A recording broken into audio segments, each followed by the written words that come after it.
ভারতেরও সমস্যা হচ্ছে, বাংলাদেশের সমস্যা হচ্ছে। অন্য ব্যবসা করতে হবে, এই ব্যবসা তো আর চলবে না। অক্টোবর থেকে মধ্য জানুয়ারি প্রায় 4 মাস কলকাতার নিউ মার্কেট এলাকার ব্যবসায়ীরা বছরের সেরা সময় পার করেন। অন্য রাজ্যের পাশাপাশি বাংলাদেশ থেকেও আসেন পর্যটকরা।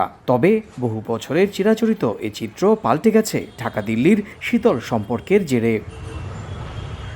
বাংলাদেশিদের গত আগস্টের পর থেকে পর্যটক ভিসা দেয়া বন্ধ রেখেছে ভারত। আর যারা এর আগে ভিসা করেছেন তাদের 6 মাসের ভিসার মেয়াদ শেষ হবে ডিসেম্বরে। কলকাতার মার্কেট বা হোটেল পাড়ায় যে কজন বাংলাদেশি পর্যটককে দেখা যাচ্ছে তাদের বেশিরভাগেরই ভিসা ইস্যু হয়েছে জুলাইয়ে।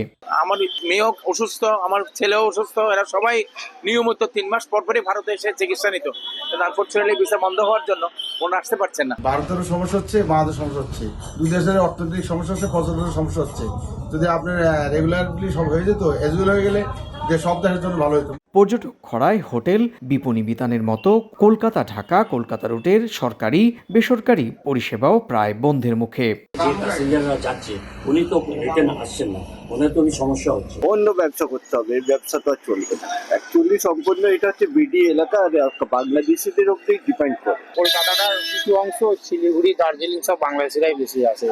যা লোক এই সময় আসার কথা তার অন্তত 25% লোকও নেই।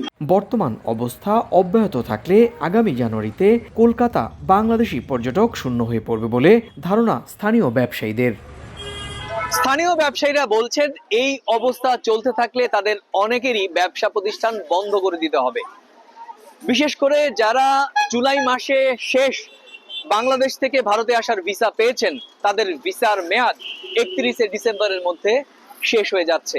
তাহলে জানুয়ারিতে কি হবে সেই প্রশ্নই এখন দেখা দিয়েছে কলকাতায় হাজার হাজার কোটি টাকা বিনিয়োগ করা ব্যবসায়ীদের চোখে মুখে। কলকাতার মার্কুই স্ট্রিট থেকে সুব্রত আচার্য, সময় সংবাদ।